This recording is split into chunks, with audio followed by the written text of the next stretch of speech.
কৃষ্ণ ভগবান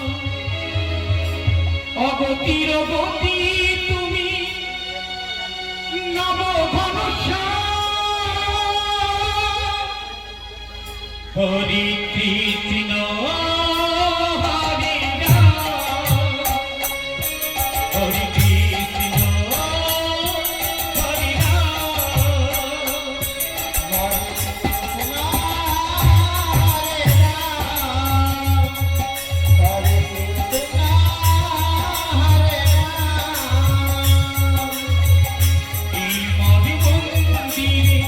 লিখেছি তোমার নাম তুমি দয়াল হরি কৃষ্ণ ভগবান অগতির গতি তুমি নব ঘনশ্যাম হরি কৃষ্ণ হরি রাম হরি কৃষ্ণ হরি রাম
जय निताई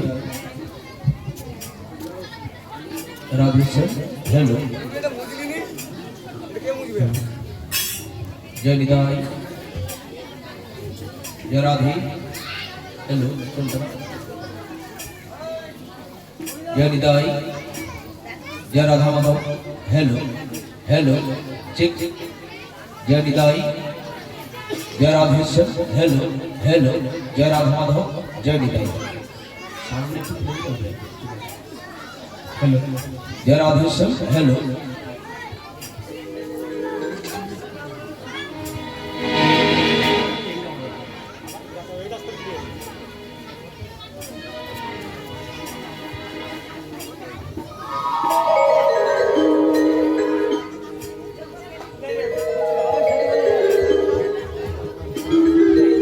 রাধে হ্যালো, জয় নিতাই হ্যালো,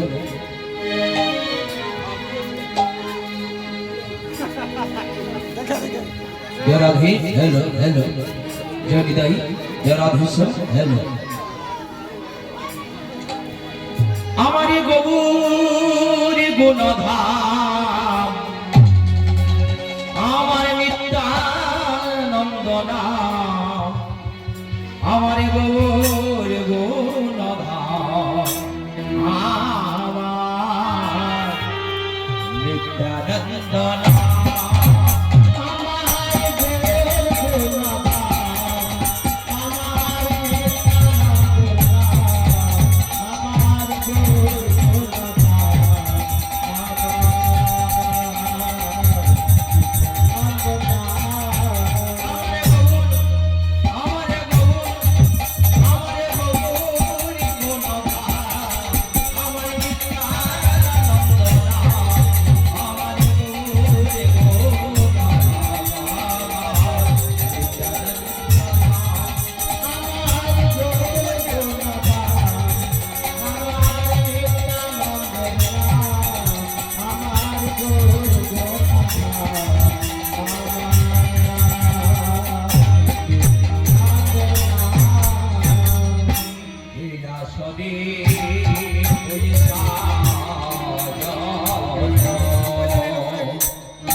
কেবা শঙ্খ চক্র গদা পদ্ম চতুর্ভুজধারী।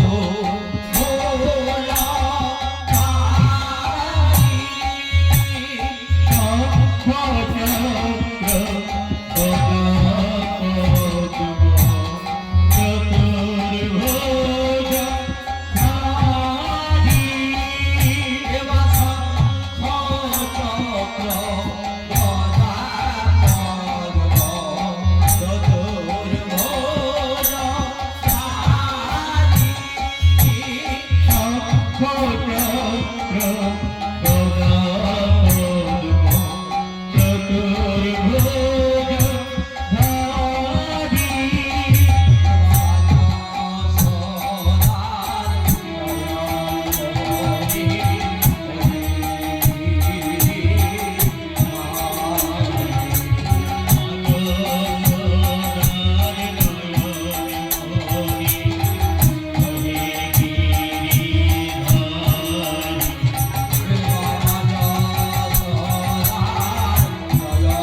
কে ভাইয়া তো ভাবি আমার কলিকালে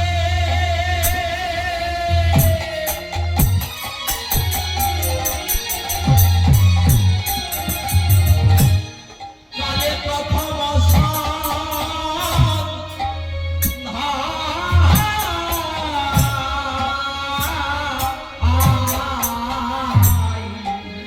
এত ভাবি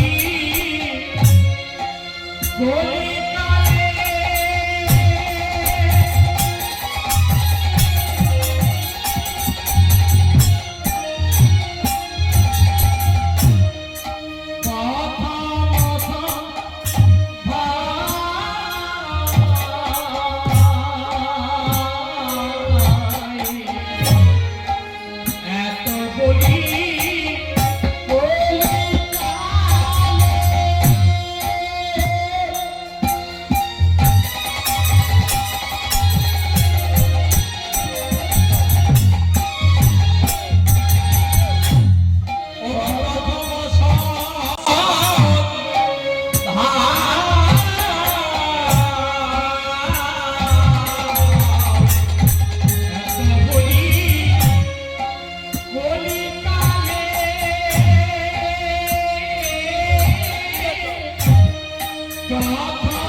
নিদাই গৌর হরি বল। হরি বল হরি বল হরি বল।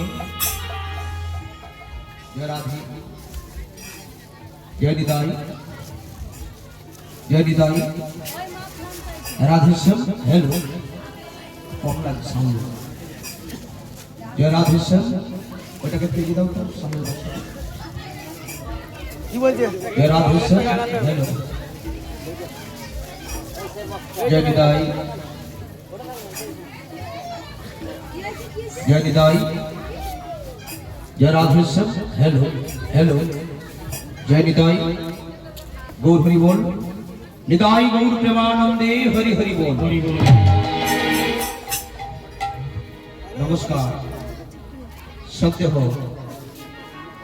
ভক্তমণ্ডলী, ভক্তিবতী মায়েরা, উপস্থিত সাধুগুরু ব্রাহ্মণ বৈষ্ণব মণ্ডল, মাতৃমণ্ডলী লড়ে না যায়, ইদু ও বাচ্চা। পিতৃমণ্ডলী, আমার পশ্চিমবঙ্গ দেখতে আগত অনাহত অব্যাহত সমস্ত গ্রামবাসীবৃন্দ, সবাকার শ্রী চরণে রইল কীর্তন জগতের সবচেয়ে ক্ষুদ্রতম কীর্তনিয়া সুদীপ্ত গোস্বামী ও তার ক্ষুদ্র সম্প্রদায়ের তরফ থেকে কোটি কোটি ধন্যবাদ, ভক্তিযুক্ত প্রণাম। প্রণাম জানাই শিক্ষাগুরু দীক্ষাগুরু চরণে, আমি যার কৃপায় এই হরিবাসরে এসে কিছু মাত্র কৃষ্ণ কথা, গৌরাঙ্গের কথা বলার আশায় পরিধাবিত হয়েছি। তিনি হলেন আমার পরম পূজনীয় পিতৃদেব স্বর্গীয় শশধর গোস্বামীর পুত্র রামচন্দ্র গোস্বামী। জানার চরণে প্রণাম জানিয়ে ভক্তবৃন্দের চরণ ধুলি মাথায় নিয়ে, দেবদেবীর চরণ ধুলি মাথায় নিয়ে শুরু করব আজকের কিছু কৃষ্ণ কথা, গৌরাঙ্গের কথা, মধুর হরির কথা।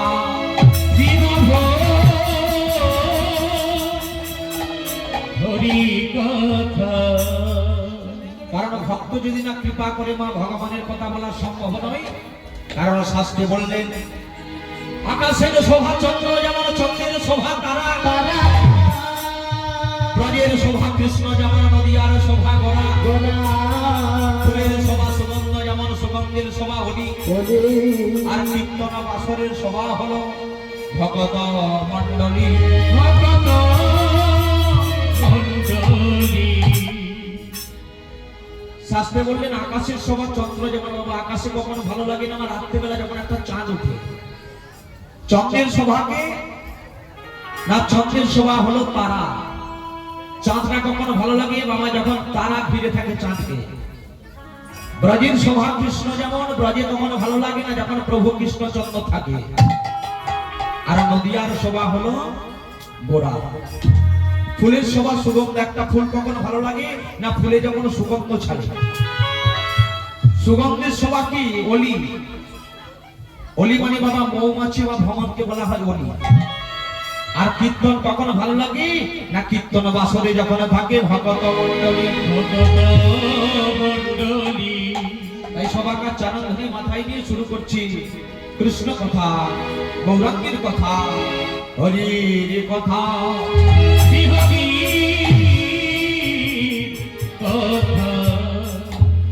তাই আমরা আমার কৃপা করুন যেন কৃষ্ণ কথা, হরির কথা বলতে পারি। লহ গো প্রণাম প্রভু গো আমার, তোমার চরণ ধরে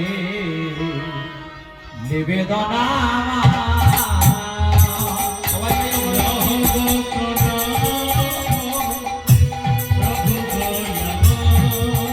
প্রভুর কি বলা হলে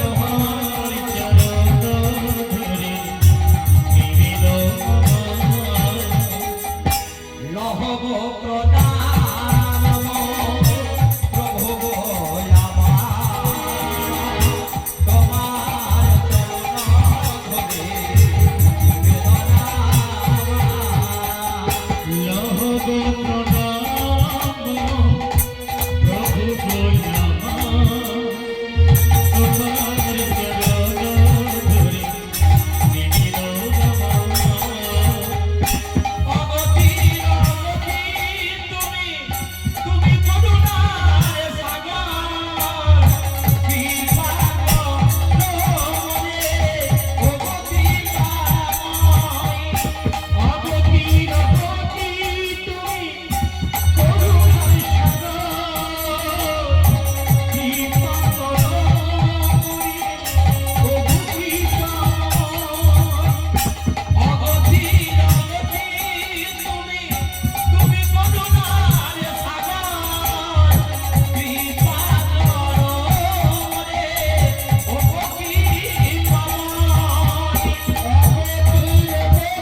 हल्ला दिनी शक्ति रसना देख आत्मा नमी ओपी भवि पुरा देहो भेदं तंतो श्री कृष्ण चैतन्य प्रकट मधुना तदैक जैकमात्तम श्री राधा भवदूती समलितं नमि कृष्ण स्वरूपम নবী কৃষ্ণ স্বরূপ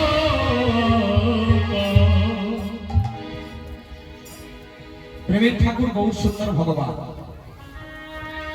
উনি যে মা গোলক ছেড়ে ভুলোকে এলেন বাবা তার হলো মাত্র প্রধান তিনটি কারণ কি তিনটি কারণের জন্য ভগবান নেমে এলেন মাটিতে প্রথম কারণ হচ্ছে পরিত্রাণায় সাধনা ভগবান এলেন সাধুকে রক্ষা করার জন্য তাহলে মা আমরা কাকে বলবো সাধু সঙ্গ ধরে নিন আপনার বাড়িতে কোনো সাধু গেল তাকে আপনি এক মুষ্টি চাল আর 10 টাকা দান করে তাড়িয়ে দিলেন বাড়ি থেকে তাহলে ভাবলেন আজকে আমাদের সাধু সঙ্গ হয়ে গেল কিন্তু না মা এটার নাম সাধু সঙ্গ নয় আপনার বাড়িতে যদি কোনো সাধু যায় আপনি তাকে 5 টাকা দান করলেন 10 টাকা দান করলেন এক মুষ্টি চাল দিয়ে তাড়িয়ে দিলেন এটার নাম সাধু সঙ্গ নয় তাহলে আপনারা বলবেন এটার নাম যদি সাধু সঙ্গ না হয় সাধুকে আমরা ছুঁয়ে থাকবো তার নাম হবে সাধু সঙ্গ কিন্তু সাধুকে ছুঁয়ে থাকার নাম যদি সাধু সঙ্গ হতো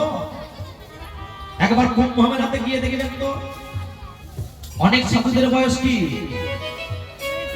100 বছর 110 বছর সাধুদের চুলগুলো কি হয়েছে পেকে জটা হয়ে গেছে হয় না ওই জটার মধ্যে দেখবেন কত কি থাকতে পারে ধরে নিন জটার মধ্যে উকুন আছে সেই উকুন তো সবসময় সাধুকে ছুঁয়ে আছে মাথার মধ্যে তাহলে সেই উকুনের কি সাধুর কৃপা হচ্ছে তাহলে সাধুকে ছুঁয়ে থাকার নাম সাধু সঙ্গ নয় সাধু যা বলবে জীব যদি করতে পারি এটার নাম হলো সাধু সঙ্গ সাধু সঙ্গ সর্বশাস্ত্রে কয় লমাত্র সাধু সঙ্গ জীবের সর্বসিদ্ধি হয় সাধু সঙ্গ হইতে হয় শ্রবণ কীর্তন কীর্তন হইতে হয় জীবের অনন্ত নিবর্তন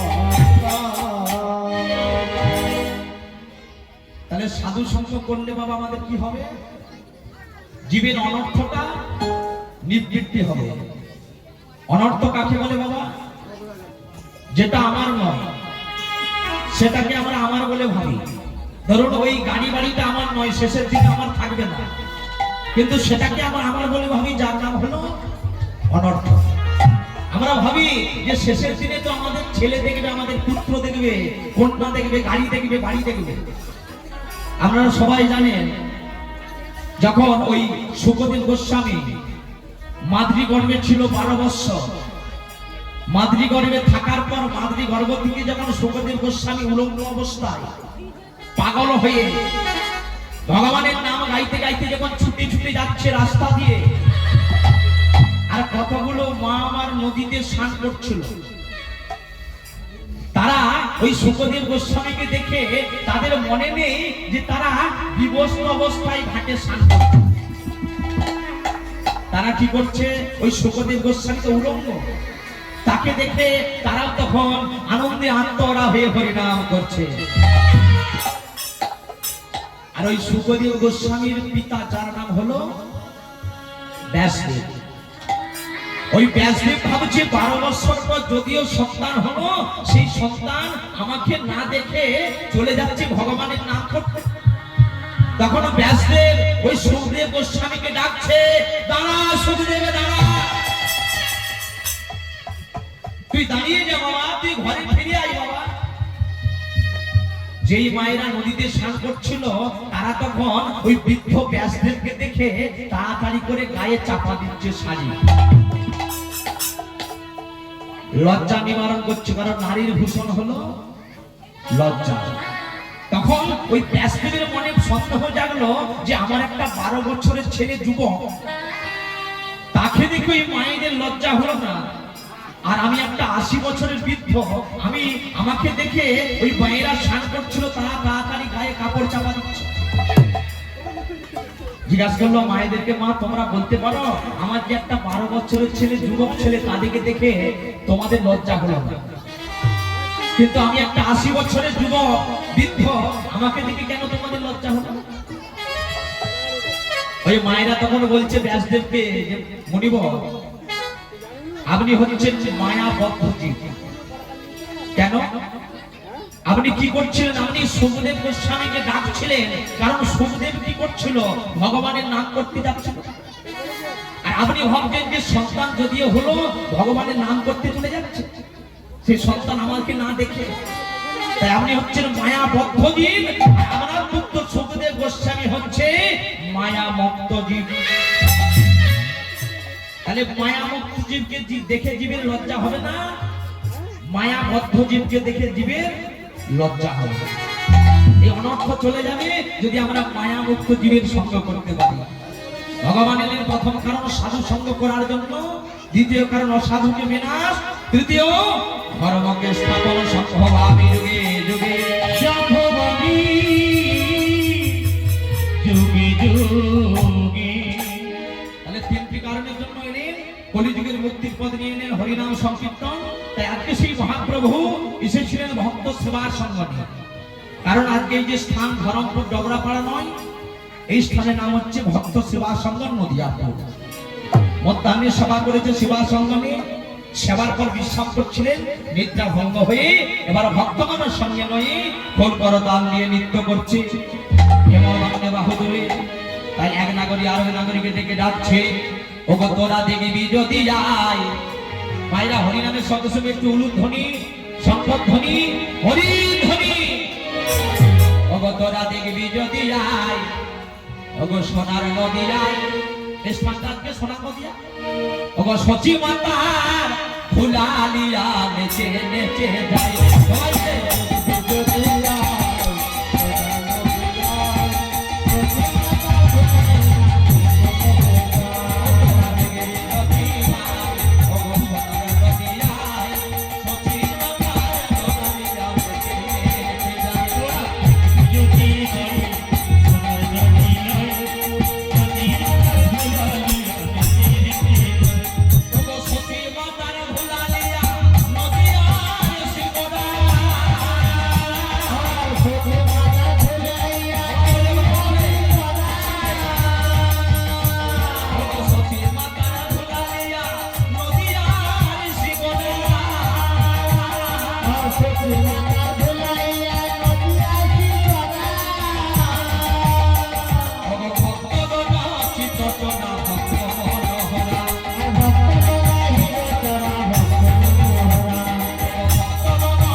পাঁচি মিলি নিজ দাঁড়াতে বসিয়া কীর্তন করা হবে, কথা না বলিয়া চুপচাপ যারা বসে আছেন সবাই মিলে করতাল দিয়ে হরে কৃষ্ণ কৃষ্ণ কৃষ্ণ হরে হরে, হরে রাম হরে রাম, রাম রাম হরে হরে।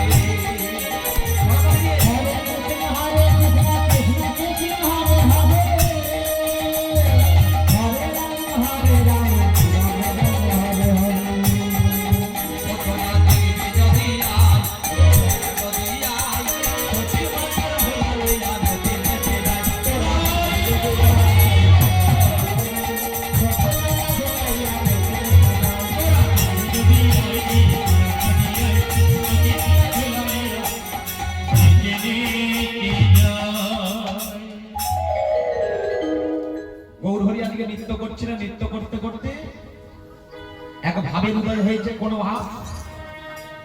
যারা মায়েরা স্বামীর সেবা ছাড়া আর কিছু করে না গো তাদেরকে আমরা কি বলি, কোন নারী বলি? সতী নারী। যারা স্বামীর সেবা ছাড়া আর কিছু চেনে না তাদেরকে আমরা সতী নারী বলি।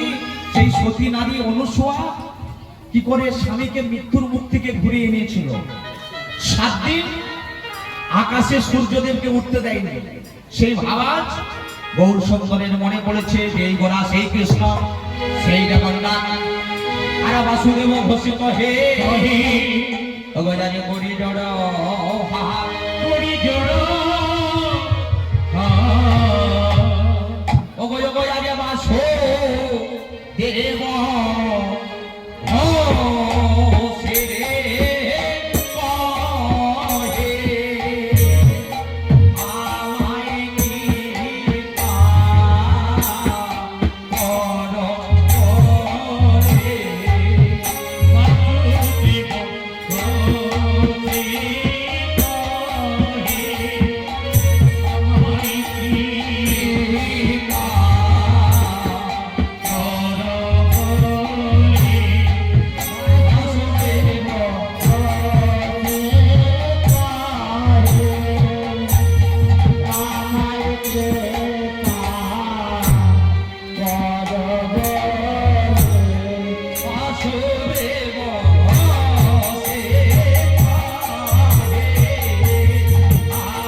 কৃপা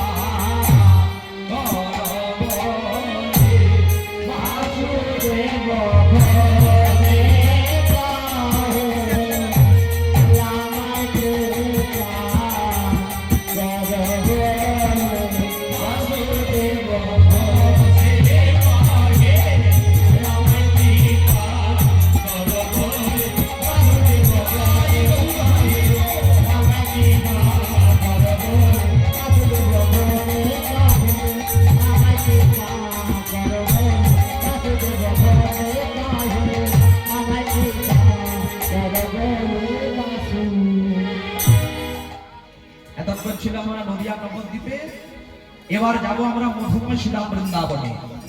বৃন্দাবনে যেতে গেলে মা কার নাম নিয়ে যেতে হয় গো, জানা আছে? বৃন্দাবনে যেতে গেলে কার নাম নিতে হয়? রাধা রানীর নাম। তাহলে একবার সবাই মিলে বলবো আমরা রাধা রানী কি জয়, শ্যাম সুন্দর কি জয়, মদন মোহন লাল কি জয়, বংশীধারী কি জয়, কালাচাঁদ কি জয়। বৃন্দাবনে যাবেন কি জয়, আবার জয়। বৃন্দাবনে যেতে গেলে একটু মায়ের দিকে মাথায় ঘোমটা দিতে হবে, তবে জোর করবো না। ঘোমটা তো আছে 3 প্রকারের, দেখবেন আগেকার দিনে ঠাকুমা দিদিমারা দিতে এতদূর পর্যন্ত। এটার নাম হচ্ছে কুল ঘোমটা, আর একটা ওই যে মায়েরা দিয়ে বসে আছেন মাঝ বরাবর, এটা হচ্ছে মাঝ ঘোমটা। দুটো হয়ে গেছে, আর একটা বেরিয়েছে কেশি ফলের খোপা ঘোমটা। মানে যখন থেকে আমার মায়েরা বলতে শিখেছে ভাসুরকে বড়দা, তখন থেকে মায়েদের মাথায় নাই পর্দা। চলুন রাধারাম গাইতে গাইতে, তবে 3টা জিনিস লাগবে। একটা হচ্ছে শঙ্করধ্বনি, উলুধ্বনি, বাহু উত্তোলন করে হরি ধ্বনি। সবাই মিলে রাধা নামে করতালি দিয়ে আমরা বৃন্দাবনে যাব। ও রাধা নামে দাও তালি, সবাই তালি দিয়ে। দেখুন গানের ভাষা কি বলছে, ও রাধা নামে দাও তালি, ও রাধা হানি হামারি, রাধা নামে দাও তালি, ও রাধা হানি হামারি, রাধা নামে দাও তালি, ও রাধা হানি হামারি, রাধা নামে দাও তালি, রাধা হানি হামারি, রানী হামারি মেরে রানী হামারি, রানী হামারি মেরে রানী হামারি।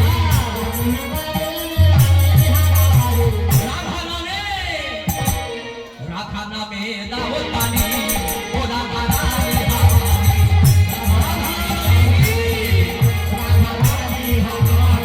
রাধা নামে দাও তালি, ও রাধা রানী হামারি।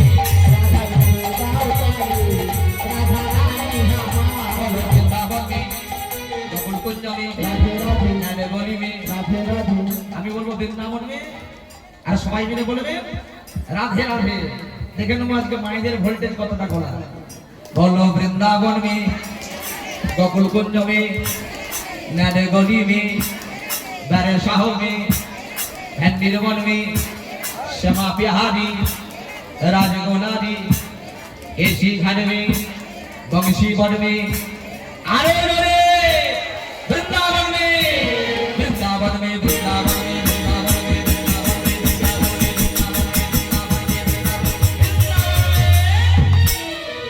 राधा नामे दावतारी ओ राधा रानी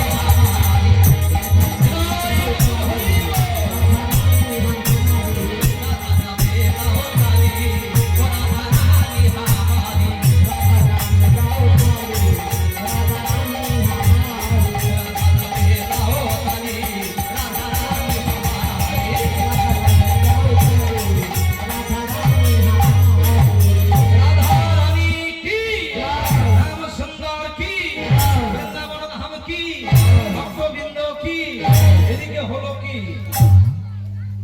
বৃন্দাবন এসেছি যেমন পুজোয় বসতে গেলে একটা ব্রাহ্মণ ঠাকুর কি করে হাতে জল নিয়ে করে আজমন নম বিষ্ণু নম বিষ্ণু নম বিষ্ণু আজমন না করে যেমন পুজো করা যায় না তত বৃন্দাবনে আসতে গেলে আগে আমাদের গৌরাঙ্গ লীলা করতে হবে। আজকে বৃন্দাবনে বসে এক সতী নারীর কথা আমরা শ্রবণ করবো মায়েরা। এমন এক সতী নারী যে স্বামীর সেবা করে স্বামীকে এমন করে সেবা দিয়েছিল তার ভয়ে আকাশে 7 দিন সূর্য দেবতা উঠেনি, 3 দেবতাকে ব্রহ্মা বিষ্ণু মহেশ্বরকে বাচ্চা ছেলে করে দিয়েছিল, ঘরে বেঁধে রেখেছিল। তার কথা সাধন করব আজকে যে লীলা শ্রবণ করব। আজকে লীলার বিষয়বস্তু হলো সতী নারী অনুসূয়া। আর কথা নয় মা, যে যেখানে বসে আছেন যে যেখানে দাঁড়িয়ে আছেন আর কথা নয়, কারণ নীরবতা পালন করা হলো কীর্তনের একটি অঙ্গ, সম্মান দেওয়া। এক মনে না শ্রবণ করলে আমরা বুঝতে পারবেন না, কারণ আমরা তো সতী নারী। যে আসনটাই বসে মায়ের আপনারা হরিকথা শ্রবণ করছেন এটা হচ্ছে মহারাজ পরীক্ষিতের আসন। এই আসনটাই যখন মহারাজ পরীক্ষিত কি করেছিল, সবি মুনির গলায় মৃত সর্প করিয়েছিল। ওই সবি মুনির পুত্র সিংহী অভিশাপ করেছিল যে 7 দিনের মধ্যে তার দক্ষিণে মৃত্যু হবে। একমাত্র উপায় ছিল যদি সে ভাগবত কথা শুনতে পারত, হরি কথা শুনতে পারত, কৃষ্ণ কথা শুনত। শুনেছিল সুখদেব গোস্বামীর বদনে, শুনে ব্রহ্ম শাপ হতে মুক্তি পেয়েছিল। আসুন আজকের যে লীলা শ্রবণ করবেন সতী অনুসূয়া, এই অনুসূয়ার জীবন কাহিনী আমরা জানবো কিভাবে অনুসূয়া স্বামীকে সেবা দিত। এই অনুসূয়ার জীবন কাহিনী জানতে গেলে মা আমাদের প্রত্যেককে যেতে হবে ভক্ত নারদের কাছে। আগে মা আমাদের প্রত্যেককে ভক্ত হতে হবে। ভক্ত হতে গেলে কি চাই? শাস্ত্রে বলছে ভক্ত হওয়ার সত্য কথা পণ্ডিত রইল বসে, আর গাছের ফলটি গাছেই রইল বৃত্ত বলল বসে। তুমি কতটা তিলক সেবা করেছো, ডলাতে তিলক সেবা করিয়া, কণ্ঠে তুলসী গাছের মালা লইয়া, চৈতন্যের শিখা রাখিয়া, গোপী বল্লভ রব ছাড়িলে, কালী কালী বলিয়া গাঙ্গের পালিতে পড়িয়া সুরাপান করিলে, জটা জট রাখিয়া বম বম বলিয়া গাঁজাই দম মারিলে মা কোনোদিনও তুমি ভক্ত হতে পারবে না। তাহলে ভক্ত হতে গেলে কি চাই? তোমার কিছু থাকবা না থাক, একটা জিনিস লাগবে, সেটা হচ্ছে ভক্তি। এবার ভক্তিটা কোথা থেকে আসবে? আমি যদি কোনো মাকে 500 টাকা হাতে দিয়ে বলি যে মা একটু যাও তো বাজার থেকে ভক্তি কিনে আনবে, কেউ পারবে? একজন হাত তুলো যে আমি ভক্তি কিনে আনবো। বাজারে সবকিছু কিনতে পারবে মা, ফুলের মালা, ফুলের ডালা, মিষ্টি মিষ্টান্ন, ভক্তি কেনা যাবে না। ভক্তিটা কোথা থেকে আসবে? মহাজন বলল জ্ঞান ছাড়া ভক্তি আসে না। ভাগ্য কোন জ্ঞান? অন্তরঙ্গ জ্ঞান। সকালবেলা যখন মায়েরা ঘুম থেকে উঠবেন, এগুলো করবেন নিজেদের কর্ম, তবে আপনাদের সারাদিন এই কর্মের প্রভাবে জীবনে আপনাদের আরো চারিত্রিক উন্নতি হবে। যখন উঠবেন ঘুম থেকে ওঠার সময় আগে মায়েরা বাবারা হস্ত দর্শন করবেন। হাত দর্শন কেন? কারণ হাতের মধ্যে সমস্ত দেবদেবী বিরাজ করে। করাগ্যে বসতি লক্ষ্মী করমূলে সরস্বতী করমধ্যে গুরু গোবিন্দ প্রভাতে কর দর্শন নম।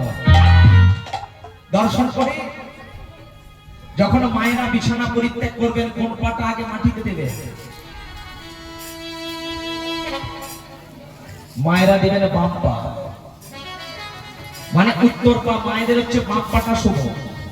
তারপর দেবেন দক্ষিণ পা, ডান পা। আর বাবারা যখন বিছানা পরিত্যাগ করবেন আগে দেবেন দক্ষিণ পা, ডান পা। তারপর দেবেন বাম পা। বিছানা পরিত্যাগ করে আগে ভূমি মাতাকে প্রণাম করুন, পশু মাতাকে মাটিতে। কেন? যখন আমরা প্রত্যেককে জন্মগ্রহণ করেছিলাম বাবা, তখন আমাদের 5 জনের কাছে ধার করতে হয়েছিল। আপনারা বলবেন আমরা কার কার কাছে ধার করেছিলাম? প্রত্যেককে ধার করতে হয়েছে, প্রধানমন্ত্রীকে, মুখ্যমন্ত্রীকে, এমএলএকে, এমপি, রাষ্ট্রপতিকে, সবাইকে। এক হচ্ছে পিতার কাছে ধার করলাম, 2 মাতার কাছে ধার করলাম, 3 সাধুর কাছে ধার করলাম, 4 দেবতার কাছে ধার করলাম, 5 ভূমি মাতার কাছে ধার করলাম। তাহলে বিনিময়ে আমরা ভূমি মাতাকে কি দিচ্ছি? মা। ওই ভূমি মাতার উপর বাবা কখনো থুতু, কখনো কপ, প্রস্রাব, বিষ্ঠা ত্যাগ করছে। তাহলে ভূমি মাতাকে প্রণাম করুন। আপনি যে ধার করেছিলেন জন্মের সময়, সেই ধারগুলো বাবা শোধ হবে। প্রণাম করে সূর্যদেবকে প্রণাম, কারণ উনি হলেন আমাদের প্রত্যক্ষ দেবতা। ওনার আলো ছাড়া পশু পাখি জীবজগৎ প্রাণী বাঁচতে পারবে না। প্রণাম করি। স্নান করুন সকাল সকাল। স্নানকে 4 ভাগে ভাগ করে গেল মায়েরা ভাগবতে। কোন সময় স্নান করলে কি হয়? ভোর 3টা থেকে 6টার মধ্যে যারা স্নান করেন, এটা কোন স্নান? এটা হলো দেবতাদের স্নান। এই সময় আপনি স্নান করুন, অধিক পূর্ণ পাবেন। এগুলো আপনাদের জীবনের উন্নতির পথে নিয়ে যাবে। এটা গেল ভোর 3টা থেকে 6টা। এবার সকালে 6টা থেকে 9টার মধ্যে স্নান করলে কি ফল পাবে? সকালে 9টার মধ্যে স্নান করলে 6টা থেকে, এটা হলো সাধুগুরু মুনিদের স্নান। এই সময় স্নান করলে আপনি পূর্ণ অর্জন করতে পারবেন না। এবার সকালে 9টা থেকে 12টার মধ্যে স্নান করলে কি হয়? এটা কোন স্নান? এটা হলো মানুষের স্নান। আরেকটা স্নান আছে মা, যেটা 12টা পেরিয়ে গেল, দুপুর 3টার মধ্যে যারা স্নান করে, এটা কোনো মানুষ নয়, কোনো দেবতা নয়, কোনো সাধু নয়, এটা হলো পশুদের স্নান। স্নান করে শুদ্ধ বসন করে আগে ঘরের ভগবানকে প্রণাম। ঘরের ভগবানকে কে মা? আমাদের অনেকে ভাবছেন যে ঘরে আমাদের গোপাল আছে, রাধা গোবিন্দ আছে, ওটি আমার ভগবান। না, ঘরের ভগবান বলতে তোমার ঘরের বাবা মা। তুমি বাবা মাকে ভালোবাসলে না, তুমি চলে গেলে নবদ্বীপ। তুমি বাবা মাকে ভালোবাসলে না, চলে গেলে মায়াপুর। তুমি বাবা মাকে ভালোবাসলে না, চলে গেলে বৃন্দাবন। কোনো ফল হবে না। কারণ ভাগবতে বললেন, যতই যাও না মন্দির মসজিদ, যতই যাও না তীর্থস্থান, বাবা মাকে না বাসলে ভালো ভালো হয় না খুশি আমাদের ভগবান। হয় না খুশি ভগবান। এই কিছুদিন আগে মা গান করতে যাচ্ছিলাম তারকেশ্বর মন্দিরের কাছে। আর যে স্টপেজটা থেকে জলটি ডুবানো হয় বাবা ভোলেনাথের মাথায় দেওয়ার জন্য, সেই স্টেশনটার নাম কারো জানা আছে? যদি জানা থাকে কেউ বলবেন একজন। শাওরাপল্লী। সেই শাওরাপল্লী থেকে দেখছি এক ভক্ত জলটি ডুবিয়ে নিয়ে যাচ্ছে, বাবা তারকেশ্বরের মাথায় দেবে বলবে। আমি জিজ্ঞাসা করলাম, ভাই তুমি কোথায় যাচ্ছ? বলে আমি যাচ্ছি বাবা ভোলেনাথের মাথায় জল দিতে। আমি বললাম, ভাই তুমি যে ভোলেনাথের মাথায় জল দিতে যাচ্ছ, তার আগে যে তোমার ঘরে জীবন্ত বাবা বসে আছে, ওই বাবার পায়ে তুমি কোনোদিন 1 ঘটি জল দিয়েছ? তোমার ঘরে যে জীবন্ত মা বসে আছে, ওই মায়ের পায়ে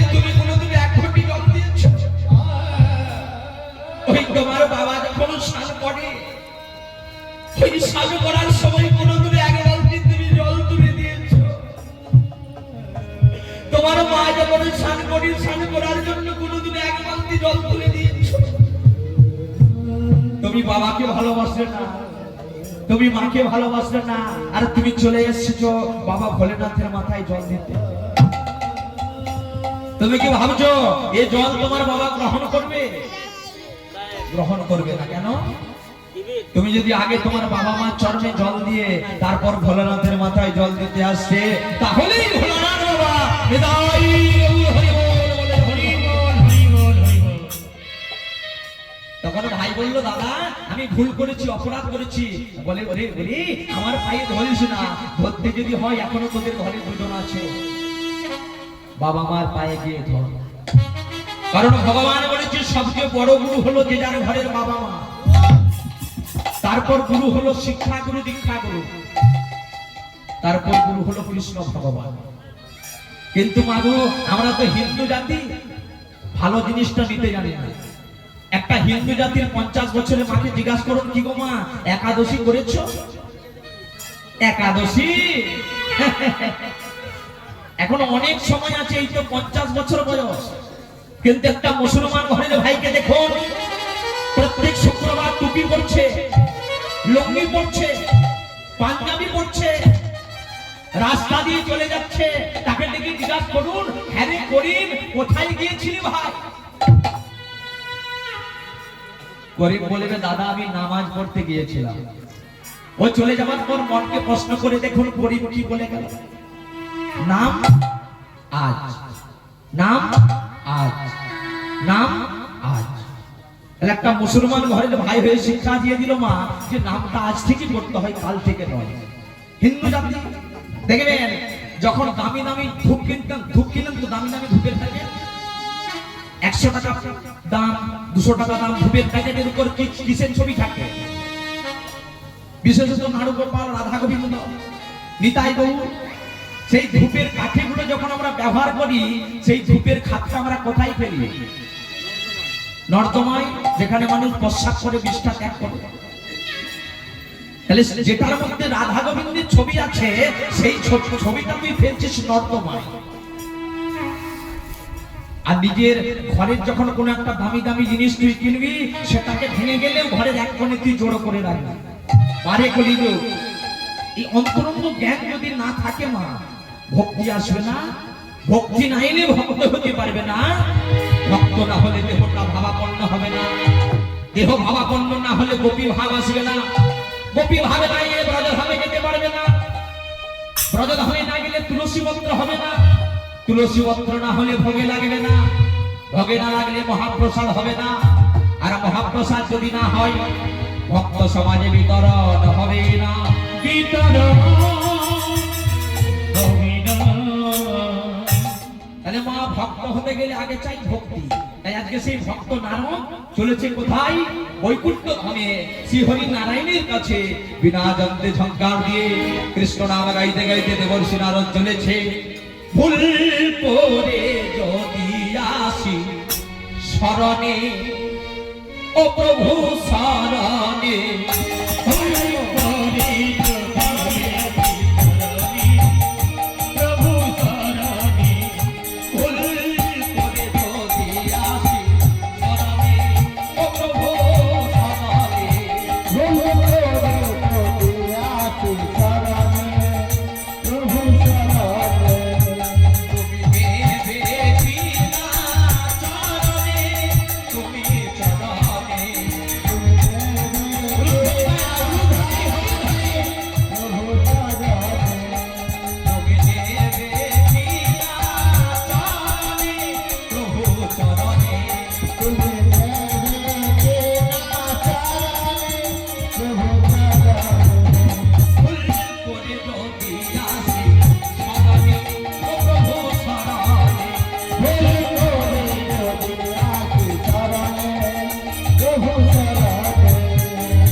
আমি যে বসে আছি তোমারই জানাই, তুমি আমার প্রভু ও দিন দয়াল। আমি বলছি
মোর নাম টাইম পাস করতে দেবো শুধু টাকা দিয়ে দেবো কমিটি পাবলিকে দিয়ে দিবে আর দেখে দেবো একটু সকল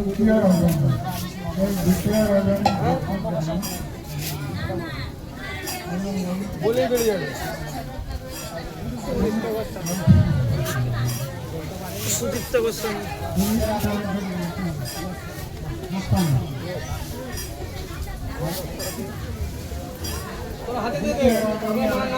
নাম বলার দরকার নাই আমার এটা বমি টাকা দেবো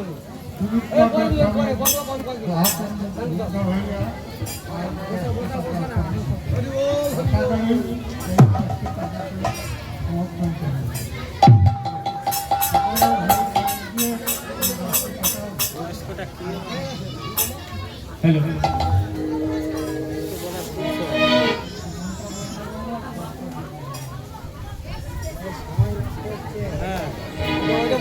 জয় গৌর জয় নিতাই সমবেত ভক্তবতী মায়েরা, আজকের এই সুদীপ্ত বাবু গোস্বামী কণ্ঠে কীর্তন গান হচ্ছে শুনিয়া ধরমপুর গ্রাম নিবাসী রাজেশ ডক্টর কোয়েল লোকরা স্বর্গীয়, আপনারা সবাই জানেন, স্বর্গীয় নন্দ গোস্বামী মহাশয়ের স্মৃতি উদ্দেশ্যে 85 টাকা উপহার করছেন। আপনারা সকলে এই উপহারকে সমর্থন করিবেন। সবাই সকলে বলুন গৌর প্রেমানন্দে।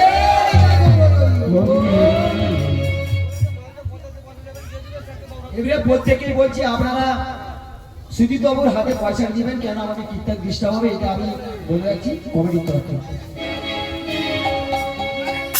হরি নাম একবারই বলো না, কৃষ্ণ নাম একবারই বলো না, এই হরি নাম সবই অবিরাম, হরি নাম জীবনের সাধনা।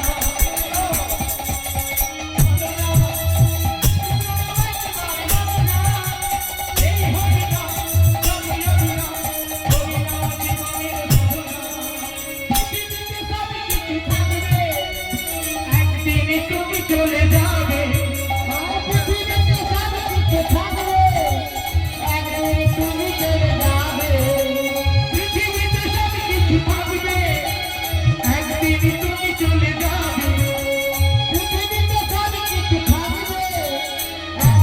তুমি চলে যাবে।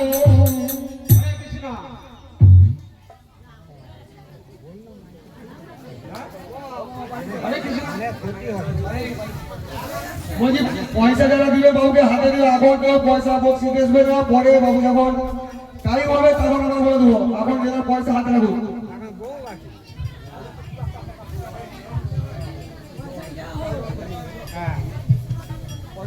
নিদাই গৌর হরি হরি।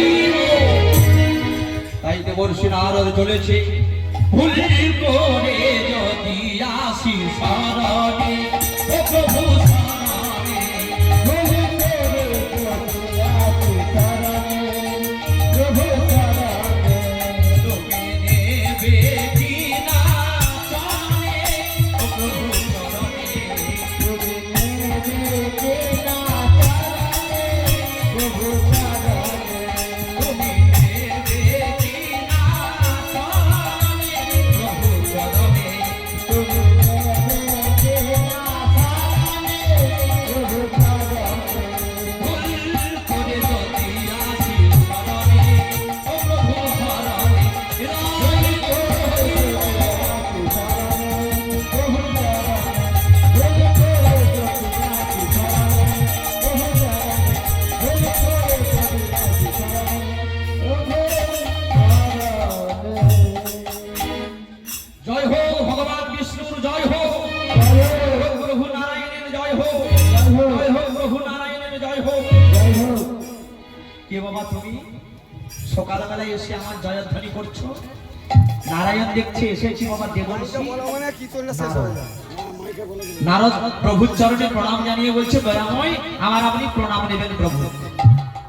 আর যেদিন দেবর্ষি নারদ গিয়েছিল প্রভুর কাছে মা, সেদিন নারদের ওই প্রভুর বিষ্ণু ছিল বিষণ্ণ পদ, মানে মনটা খুব খারাপ। নারদ জিজ্ঞাসা করছে নারায়ণকে, প্রভু আজকে আমার মনটা কেন ভালো নেই? নারায়ণ বলছে নারদকে, বাবা নারদ, আমার কেন মনের মধ্যে শান্তি নেই জানো? তুমি কি পারবে মর্তধামে গিয়ে কোন সতী নারীর সন্ধান করে আনতে? যে সতী নারী স্বামীর সেবা ছাড়া আর কিছু জানে না। নারদ কথাটা শুনে নারায়ণকে বলছে, প্রভু আপনি যদি অন্য জায়গার কথা বলতেন আমি মেনে নিতাম, তা আবার মর্তধামে? আরে মর্তধামে তো বেশিরভাগ মায়েরা খেতে যায়, ঘুমাতে যায়, সিরিয়াল দেখতে যায়। তবে এখানের মায়েরা একটাও নয়, সব মায়েরা খুব ভালো, এনারা স্বামী সেবা ছাড়া আর কিছু জানে না।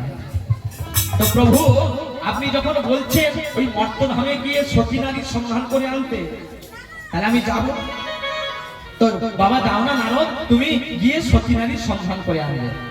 তাই দেবর্ষি নারদ আবার বিনা যন্ত্রে ঝংকার দিয়ে প্রভুর চরণে প্রণাম জানিয়ে হরিগুণ গান গাইতে গাইতে মনের আনন্দে চলেছে দেবর্ষি নারদ। এবার কৃষ্ণ প্রাণ যুগল কিশোর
মানে নারদ যেতে যেতে দেখছে যে বলে স্বামীকে সেবা দেওয়া তো দূরের কথা, স্বামীকে সেবা দেওয়ার আগে 4 বার করে সে নিজে সেবা করছে।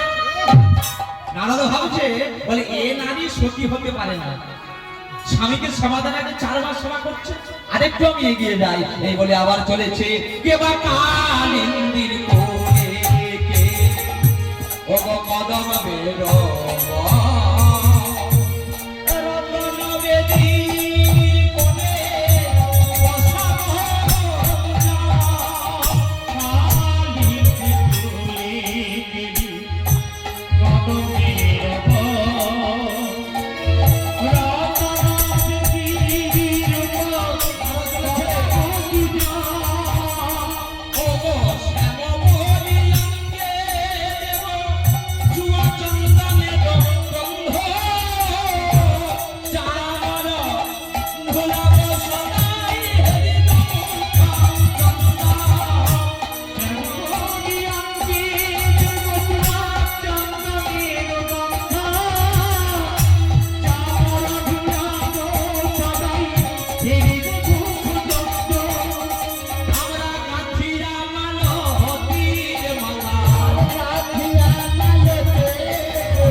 এবার বলতে হবে যে দেবর্ষি নারদ কিসের জন্য ঘুরে বেড়াচ্ছে বিনা নিয়ে? কিসের সন্ধানে গেছে মর্তন হবে? সতী নারী। সতী নারী যে কেমন করে স্বামীর সেবা দেয় নারদ ঘুরে বেড়াচ্ছে। সকাল থেকে রাত হয়ে গেল মা, তবু কিন্তু দেবর্ষি নারদ আর সতী নারীর সন্ধান পেল না। এমন সময় রাত্রেবেলা ঘোর জঙ্গলে প্রবেশ করেছে দেবর্ষি নারদ। প্রবেশ করে ওই জঙ্গলের ভিতরে দেখতে পাচ্ছে বাবা একটা পাতার কুটির। ওই পাতার কুটির থেকে আলো আসছে। কিসের আলো? তখনকার দিনে তো আমার আর এই বিদ্যুতের আলো ছিল না, বড় বড় আলো। কিসের আলো থাকতো তখনকার দিনে? কার্কিনের আলো, লণ্ঠনের আলো। লণ্ঠনের আলো আসছে। দেবর্ষি নারদ ভাবছে তাহলে ওই জায়গায় আমি গিয়ে দেখি যে ওখানে সতী নারী আছে কিনা। এই বলে দেবর্ষি নারদ ওই পাতার কুটিরের সামনে গিয়ে, যে পাতার কুটিরের সামনে গেল মা, ওটি কার কুটির জানেন? ওটি হলো মহামণি অত্রি মুনির কুটির, যিনি চাঁদের বাবা। আকাশে যে চাঁদ ওঠে তার বাবার নাম হলো অত্রি মুনি, আর মায়ের নাম অনুসুয়া। এবার ওই দেবর্ষি নারদ ব্রাহ্মণের বেশে ছদ্মবেশে গিয়ে ওই পাতার কুটিরের সামনে গিয়ে বলে উঠল, কি আছো? আমায় ভিক্ষা দাও, ভিক্ষা দাও। দেখুন মা, সতী নারীর প্রথম কাজটা হচ্ছে মাথায় ঘোমটা। মাথায় ঘোমটা দিয়ে বেরিয়ে আসছে কে? অত্রি মুনির স্ত্রী মা, আগেই নামটা বলে গেছি, যার নাম হলো অনুসুয়া। তোমায় আপনারা বলবেন এই যে ঘোমটার প্রচলন, এটা কি কলিযুগে শুরু হলো? না বাবা, এটা কোন যুগ থেকে সৃষ্টি হলো? আপনারা সবাই জানেন ওই দেবাদিদেব মহাদেব যখন বিবাহ করতে গিয়েছিল পার্বতীকে, সঙ্গে ছিল ভাগ্নে নারদ। সে ভাবছে ওই মামা বাবুর শাশুড়ি মা মেনকা দেবী ওই বরণডালা নিয়ে যখন বরণ করতে যাবে, মহাদেবের গোটা গায়ে কি জড়ানো ছিল? মাথায় সাপ, গলায় সাপ, গায়ে সাপ, আর মহাদেব পরে থাকতো বাঘ ছাপ। আমি সেই সুযোগে কি করব? ওই একটা মূল রেখে দেবো বরণডালার থালার মধ্যে, যেটা হলো ঈশ্বরী, যেটা সাপেরা সহ্য করতে পারে না। এই বলে ওই নারদ কি করলো? ওই মেনকা দেবীর বরণডালার থালার মধ্যে ঈশ্বরী মূল রেখে দিল। আর যেই না মেনকা দেবী বরণডালার থালা নিয়ে বরণ করছে আসছে মহাদেবকে, আর ওই মূলের গন্ধে সাপগুলো বলছে, বেটা তুমি এখানে থাকো আর আমরা তোমার গা থেকে নেমে পালাই।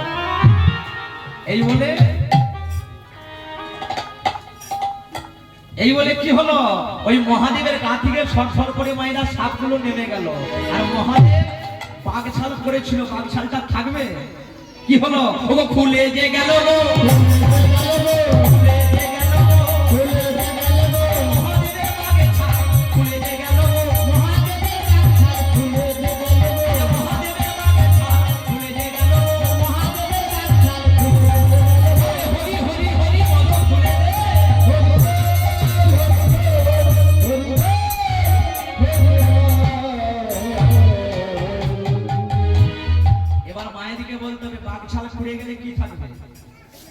সেই দৃশ্যটা শাশুড়ি মা দেখতে পারবে। ওই জন্য কি করেছিল? মেনকা মাথায় দিল ঘোমটা, চিরকালে একটা। তাহলে যা আছে মহাভারতে, তা আছে ভারতে, যা আছে বিশ্ব ব্রহ্মাণ্ডে, তা আছে ক্ষুদ্র দেহ ভাণ্ডে। চূড়া মধ্যে চূড়ামণি, ব্রহ্মস্পাতে স্থিতি, তার মধ্যে মহাবিষ্ণু করে নবসতী। দেখুন দেহের মধ্যে কোথায় কোন দেবতা থাকে? চক্ষুতে সে কালাচাঁদ, চোখে কে থাকে? কালাচাঁদ। করিতেছে ধ্যান, আর নাসিকাতে নিত্যানন্দ করে মধুপান। নাকে নিত্যানন্দ, কর্ণেতে চৈতন্য গোসাই হয়ে সাবধান, আর মুখেতে ভদ্রাক্ষ বসে 32 জগান। আইলি ভাই সরস্বতী, পামেতে শ্রীরাম, বাহুতে শ্রী গোবিন্দ, হস্ততে বলরাম, হস্ততে শ্রী গোবিন্দ দান অধিপতি। সপ্তদ্বীপে জগন্নাথ করেন বসতি। নাভি বলে ব্রহ্মা নাভি থেকে থাকে, ব্রহ্মাসনা করিতেছে লীলা, আর লিঙ্গে মহাদেব বসি লয়ে চন্দ্রকলা, বুদ্ধদারে বসে আছেন নাড়ুয়া গোপাল, কামিনীর সঙ্গে কেলি বড়ই রসা, হাঁটুতে শক্তি স্থিতি বসুমতি পাই, 18 কামের তত্ত্ব 16 সমুদয়, 18 কামের তত্ত্ব যেই জনে জানে, নরলোকে তুচ্ছ তারে, দেবলোকে মানে হৃদয়। তাহলে মাথায় ঘোমটা দিয়ে আসছে কে? সতী নারী, যার নাম হলো অনুসূয়া। অনুসূয়া এসে দেখছে বাড়ির বাইরে এক ব্রাহ্মণ এসেছে। বলুন ব্রাহ্মণ কি জন্য এসেছে? বলে মারে, নারদ ভাবছে এ মেয়েটা মাথায় ঘোমটা দিয়েছে মানে সতী হলেও হতে পারে। এতগুলো আমি নারীকে দেখলাম, কেউ স্বামীর সঙ্গে ঝগড়া করছে, কেউ আবার স্বামীকে সেবা দেওয়ার আগে 4 মাস সেবা করছে। এ নারী মাথায় ঘোমটা দিয়ে এসেছে মানে ঘোমটার পিছনে কিছু ক্ষমতা আছে। বলে মারে, তোর ঘরে আমি একটু সেবা করতে যাই, তুই আমায় সেবা দিবি? বলে কেন দেব না, আপনি আমার ঘরে চলুন, তবে আমার একটা নিয়ম আছে, আমি স্বামীকে না সেবা দিয়ে আমি কাউকে সেবা দিই না, এটাই হচ্ছে আমার নিয়ম। আমি আগে স্বামীর সেবা, তারপর আমার কাছে যদি ভগবানও নেমে আসে, কৃষ্ণও নেমে আসে, আমি তাকে সেবা দেব না। আগে সেবা দেবো কাকে? আমি আমার স্বামীকে। এই বলে নারদকে বসিয়ে রেখে ওই অনুসূয়া ঘরের মধ্যে গিয়ে আগে তার স্বামীকে সেবা দিচ্ছে। দেখো স্বামী সেবা কেমন করে দিতে হয়, তবে ওই রাক্ষসী শূর্পণখার মতো যেন স্বামী সেবা দেবেন না। সেবা মানে কি গো? এদিকে বলতে হবে সেবা মানে এতক্ষণ কি চলছিল এখানে? নরনারায়ণ সেবা, সেবা মানে খাওয়া। তাহলে স্বামী সেবা মানে স্বামীকে খাওয়া। ওই শূর্পণখা যখন বাসর ঘরে প্রবেশ করছে, তার বৌদিরা বলছে শোন শূর্পণখা, তুই তো বাসর ঘরে প্রবেশ করছিস, তুই গিয়ে একটু স্বামীকে ভালো করে সেবা করিস। সে ভেবেছে স্বামী সেবা মানে স্বামীকে খেতে বলছে। এবার বড় বড় নখ দিয়ে একবারে বাসর ঘরে অপারেশন সাকসেসফুল। ওইভাবে সেবা দেবেন না। আজকে অনুসূয়া কি করলো? স্বামীর জন্য রন্ধন করে সমস্ত কিছু সাজিয়ে এবার স্বামীকে সেবা দিচ্ছে আর বাতাস করছে।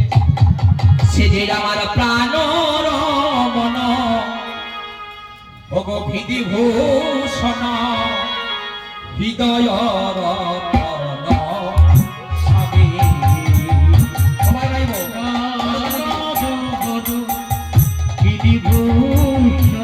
বসে বসে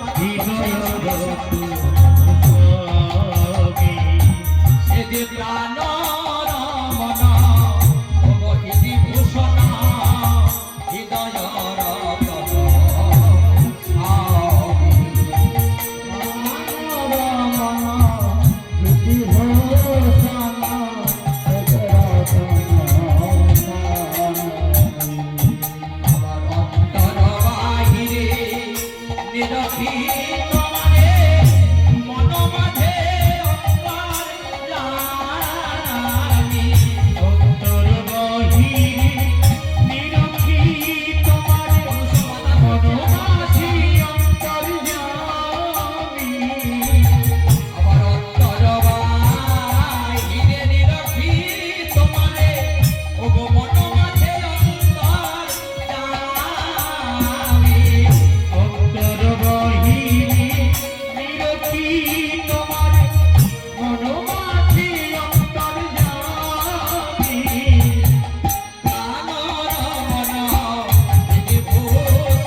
শোনো হৃদয়রত স্বামী। বাতাস করছে মায়েরা গুনগুন করে সেবা দিচ্ছে কে? অনুসুয়া স্বামীকে। স্বামীকে সেবা দিয়ে তারপর এসেছে বাবা ব্রাহ্মণকে সেবা দিবে বলে। ব্রাহ্মণ নারদ ভাবছে যে এ নারী সতী নারী হতে পারে, কারণ এই স্বামী সেবা ছাড়া কাউকে সেবা দেয় না। আগে স্বামী সেবা, তারপর আমাকে সেবা। নারদকে সেবা দিয়েছে। নারদ ভাবছে যদি না রাত্রেবেলা আমি এই অনুসুয়ার ঘরে থাকি তাহলে আমি কি করে বুঝবো যে অনুসুয়া সতী? এই বলে নারদ অনুসুয়াকে বলছে, মারে তোর ঘরে আমি রাত্রেবেলা আজকে থাকবো, তুই আমায় থাকতে দিবি? বলে, বাবা ঠাকুর আপনি আমায় মা বলে ডেকেছেন, আর কোন বাবা যদি মায়ের ঘরে থাকে, মেয়ের ঘরে থাকে, মেয়ে পারবে বাবাকে তাড়িয়ে দিতে?